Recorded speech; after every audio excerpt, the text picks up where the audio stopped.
Uy, dagat. Wow, dagat.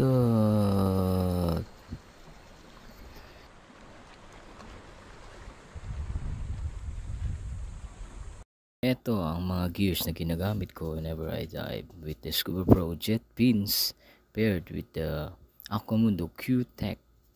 I think this is the Q-Tech 4 or 5 with the Scuba Pro MK25, which is an overbalance piston type scuba regulator. Bakala natin walang piston type sa mga balance regulator, pero meron si Scuba Pro.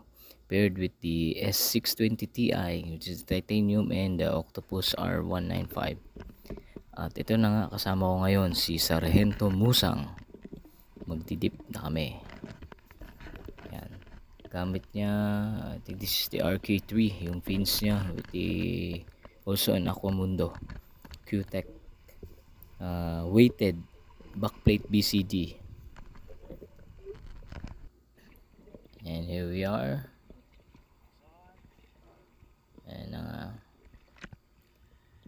going to go down signal. Regulator on and going down.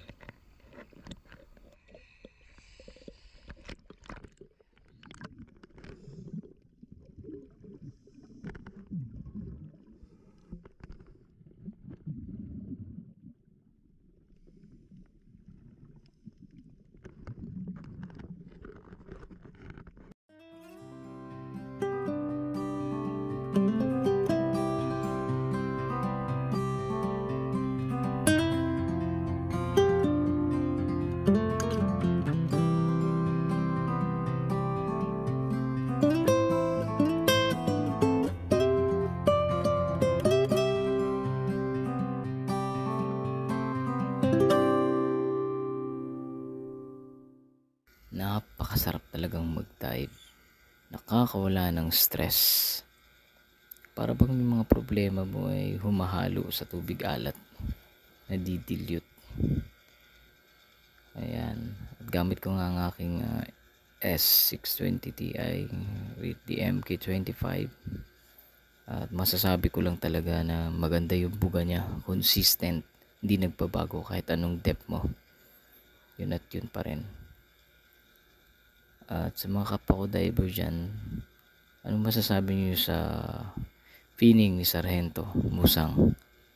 Diba? Parang may pinaghalong frog kick at flutter kick. Hybrid, diba? Ngayon pa lang ako nakikita ng diver na ganun, pero sa tingin ko naman walang problema yon.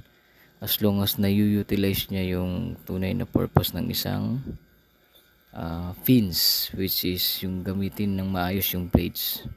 Mukhang nagagamit naman niya. Although parang tingin ko may konting dragging, konting-konti lang naman, pero madali na lang i-correct yan.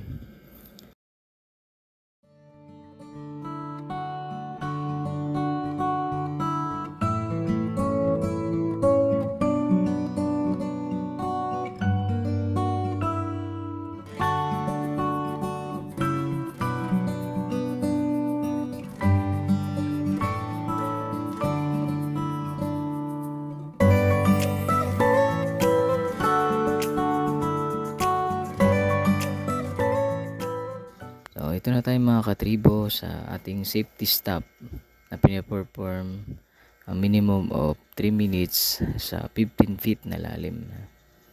Dito sa sa time na to, pwede tayong mag-practice para ma-master natin yung peak buoyancy natin at saka yung ibang essential skills. Yan, kagaya yan na ginagawa ko. Yan, nagba-back pinning ako or back frog kick. So ano lang siya, parang di-reverse lang na frog kick. Ganun lang. Makukuha nyo rin yan, di ba? Amazing. Dito sa safety stop natin, ito yung ginagawa ng mga nagnanandeco dive, especially tayong mga recreational divers, which is single tank diving lang naman, tsaka air. So yun yung ginagawa natin, safety stop.